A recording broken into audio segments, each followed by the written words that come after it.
રાજ્યપાલ શ્રી આચાર્ય દેવવ્રતની અધ્યક્ષતામાં Ahmedabad civil મેડિસિટીની kidney institute ખાતે ગુજરાત યુનિવર્સિટી ઓફ ટ્રાન્સપ્લાન્ટેશન સાયન્સીસનો 5મો પદવીદાન સમારોહ યોજાયો। પ્રત્યારોપણ ટ્રાન્સપ્લાન્ટેશનના ક્ષેત્રમાં વિશ્વ પ્રસિદ્ધ અમદાવાદ સિવિલ હોસ્પિટલ મેડિસિટીમાં કાર્યરત ભારતની ટોચ સંસ્થા ગુજરાત પ્રત્યારોપણ વિજ્ઞાન વિશ્વવિદ્યાલયમાં 5મી પદવીદાન સમારોહ રાજ્યપાલ અને કુલાધિપતિ શ્રી આચાર્ય દેવવ્રતજી અને આરોગ્ય મંત્રી ઋષિકેશભાઈ પટેલના હસ્તે યુરોલોજી, નેફ્રોલોજી, બાળ ચિકિત્સા નેફ્રોલોજી ને એનેસ્થિયોલોજીના 84 સ્નાતકોત્તર ડોક્ટર્સને પદવી અને પ્રમાણપત્ર એનાયત કરાયા। પ્રત્યારોપણ વિજ્ઞાનમાં સેવા, શિક્ષણ, સંશોધન ક્ષેત્રે કાર્યરત આ વિશ્વવિદ્યાલયના કુલપતિ ડોક્ટર પ્રાંજલ મોદી અને તેમની ટીમના માનવ સેવા માટે સમર્પણ, મહેનત અને નિષ્ઠા માટે રાજ્યપાલ શ્રી આચાર્ય દેવવ્રતજીને અભિનંદન પાઠવ્યા।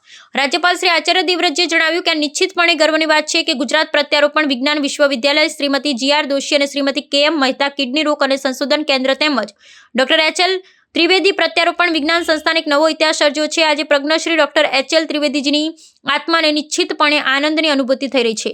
વર્ષ 1981માં જ્યારે ટ્રાન્સપ્લાન્ટેશનના ક્ષેત્રમાં વિચારવું પણ મુશ્કેલ હતું ત્યારે તેમણે એક દૂરંદેશી ભર્યા દ્રષ્ટિકોણ સાથે અભિયાન શરૂ થયું હતું।